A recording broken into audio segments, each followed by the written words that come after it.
खान पान के संबंधी ये बड़े नियम हैं, आपको बता रहे हैं, गौर पूर्वक सुनना इनको है। रित भुक, हित भुक, मित भुक होना चाहिए व्यक्ति को। अलग अलग ऋतुओं में अलग अलग तरह के खान पान का विधान किया आयुर्वेद में। अलग अलग वात पित्त कफ की आपकी प्रकृति है, उसके अनुसार आपको भोजन करना चाहिए। और आपको संतुलित और अल्पाहारी होना चाहिए। अल्पाहारी सदा सुखी। खाने के 1 घंटे बाद पानी पीना चाहिए। सुबह दही, दोपहर छाछ और रात के खाने के 1 घंटे बाद 1 गिलास दूध पीना चाहिए। खाने के तुरंत बाद दूध नहीं। दूध के साथ कोई नमक वाली वस्तु नहीं होनी चाहिए। दूध के साथ नमक वाली चीज़ें खाने से स्किन प्रॉब्लम होती हैं। अब ये विरुद्ध आहार भी थोड़ा बता देते हैं। रात्रि को दही छाछ विरुद्ध आहार है। आजकल इम्यूनिटी की प्रॉब्लम बहुत आ रही है, लोगों का इम्यून सिस्टम वीक हो रहा है। अभी इस इम्यूनिटी के लिए क्या क्या चीज़ें जिम्मेदार हैं वो सुन लो ज़रा। और आजकल ऑटोमेन डिजीज़ बहुत हो रही है, SLEMS ऑटोमेन डिजीज़, कैंसर जैसे रोग बहुत हो रहे हैं। विरुद्ध आहार से स्किन डिजीज़ होते हैं और विरुद्ध आहार से इम्यूनिटी कम हो जाती है और विरुद्ध आहार से हमारे दोष विकृत हो जाते हैं। वात पित्त कफ सम होने चाहिए, समदोषा। किसी को वात प्रबल, किसी को पित्त, किसी को कफ, किसी को तो त्रिदोषी विकृत हो जाते हैं। इसलिए रात को दही छाछ नहीं लेना चाहिए। पहले तो मैं देखता था गुजराती लोग रात को खाटी छाछ, बाજરાનો રોટલો અને રીંગણાનું ભરતું। આ ગુજરાતી મેં વાત કરી તો ये जो गुजराती से ने બધા समझता है, बाकी को समझ में नहीं आएगी। क्योंकि मैंने देखा घણા બધા गुजरातीઓ છે ને આ તો કાઠિયાવાડમાં તો ઘણું બધું આવું જ ખાતા હોય બધા। તો वो एक तो छाछ खट्टी, फिर ऊपर से बैंगन का भरता, फिर लाल मिर्च और बाजरे की रोटी। ज़्यादातर लोगों को ये लगातार खाने से बवासीर हो जाता है। क्यों? हम सारी चीज़ें ऐसी खा रहे हो आप, और वो रात को भी खा रहे हो। रात को नहीं, दोपहर छाछ, सुबह दही। दही भी खट्टा होता है ना, तो पित्त बढ़ जाता है उससे। इसलिए सुबह सुबह का दही। छाछ थोड़ी खट्टी होती है तो डाइजेस्टिव होती है, थोड़ी खट्टी हो तो कोई दिक्कत नहीं है। आजकल तो उसको स्वादिष्ट बनाने के लिए लोग लवण भास्कर, हिंगवास्टक अथवा थोड़ी सी हरी मिर्च, जीरा और थोड़ा नमक हल्का सा डाल देते हैं तो बहुत डाइजेस्टिव होती है। खैर, सुबह दही, दोपहर छाछ, रात को दूध खाने के घंटे। दूध के साथ नमक का प्रयोग मत कीजिए, उससे स्किन डिजीज बहुत हो रहे हैं और उससे SLEMS ऑटोमेन डिजीज और कैंसर जैसे रोग होते हैं। कुछ लोग ना खीर भी खाते, 1 चम्मच खीर की, 1 चम्मच रायते की। अरे बावड़ो, ये कहाँ से सीख लिया तुमने? आप दही रायता खाना है, दही रायता खाओ ना, फिर खीर क्यों खाते हो? खीर खानी है तो खीर खाओ। आपको रायता खाना है, सुबह खाओ, दोपहर खाओ रायता, शाम को पायसम, दक्षिण वाले पायसम बोलते हैं, इधर खीर बोलते हैं।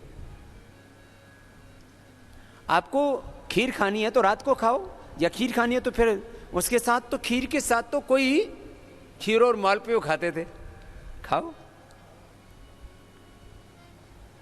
तो याद रखो, विरुद्ध आहार नहीं। दूध के साथ खट्टे फल भी नहीं खाने चाहिए।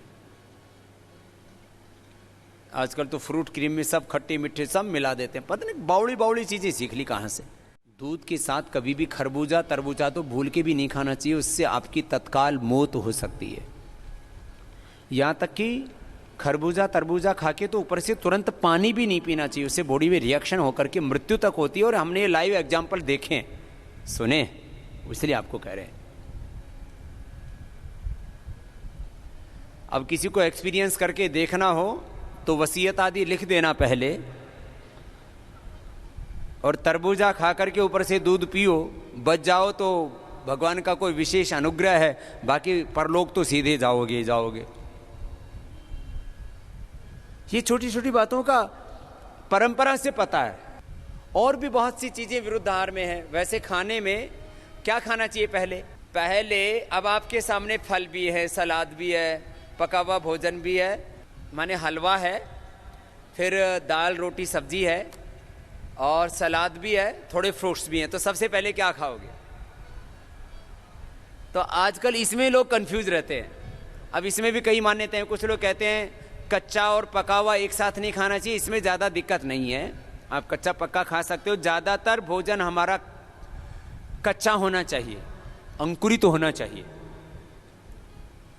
जो अंकुरित भोजन लेते हैं उनके बॉडी में टॉक्सिन्स नहीं बढ़ते हैं, टॉक्सिन्स साफ होते रहते हैं। इसलिए यदि रोज आप अंकुरित सुबह सुबह ले सकें तो बहुत अच्छी बात है, नहीं तो सप्ताह में कम से कम एक दिन अंकुरित। अब देखो, मैं आप पूरा फूड साइंस आपको बताता हूँ, बड़ा विषय है ये, फिर औषधियों पर आऊँगा। फूड साइंस बहुत बड़ी है। तो सलाद, खीरा, टमाटर, पत्ता गोभी, अलग अलग तरह के सलाद होते हैं। और विदेशों में तो आजकल ड्रेसिंग करके खाते हैं। और ड्रेसिंग में क्या होता है, वो लोग डालते हैं ऑलिव ऑयल, अपने यहाँ सबसे अच्छा है ड्रेसिंग के लिए सरसों का तेल, और वहाँ तो सरसों की चटनी बनाते हैं, मस्टर्ड की चटनी। अपने यहाँ टमाटो केचप बहुत बनती है। मेरे से बहुत लोगों ने कहा, बोले बाबा जी आप इधर भी तो लॉन्च करो। अब इधर के लोगों को खाना ही नहीं आता कुछ चीज़ें।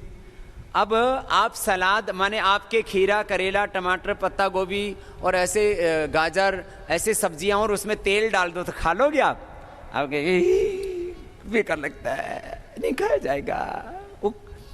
इससे उनके पूरे पोषक तत्व निकलते हैं, जितने भी ये सलाद हैं, टमाटर है, गाजर है, जो भी आप पत्ते खाते हैं, इनके पूरे पोषक तत्व निकल पाते हैं। अकेले सलाद पूरी डाइजेस्ट नहीं होती है इनके साथ। तो वो लोग डालते हैं ऑलिव ऑयल, आप डाल सकते हो सरसों का तेल। और आप लोग सरसों की चटनी घर में भी बना सकते हो, सरसों की चटनी बहुत अच्छी होती है। ऐसे इधर तो टमाटर, मटर, हरा पुदीना, इसकी तो चटनी बनाते ही हैं। आप देखो उधर गुजरात में जो है वो सींगदाना की भी चटनी बनाते हैं, साउथ में भी अलग अलग तरह की चटनी बनाते हैं। तो क्या है, ये भी मस्टर्ड बहुत अच्छा होता है थोड़ी मात्रा में शरीर के लिए। खैर, तो सबसे पहले खाओ सलाद और फल, उसके बाद खाओ भोजन, और अंत में मिष्टान्न। सबसे भारी भोजन सबसे अंत में, जो भी खीर, हलवा आदि है। और जो मीडियम भोजन है वो बीच में, मीडियम वाला मीडियम में, और सबसे हल्का सबसे पहले। कुछ भोजन भट्ट होते हैं वो सबसे पहले हलवे में हाथ आजमाते हैं। बोले रोटी तो रोज खाते हैं, क्यों अन्न के साथ कुश्ती की, अब तो हलवा ही खा लो। तो हलवा खाओ तो केवल हलवा ही खाओ, फिर और चीज़ों को क्यों परेशान होते हो फिर, है? तो सुनो, ये तो खाने का तरीका बताया। अभी अलग बात, दूसरी बात, इसमें बहुत सी चीज़ें हैं, तो थोड़ा थोड़ा संकेत कर देता हूँ।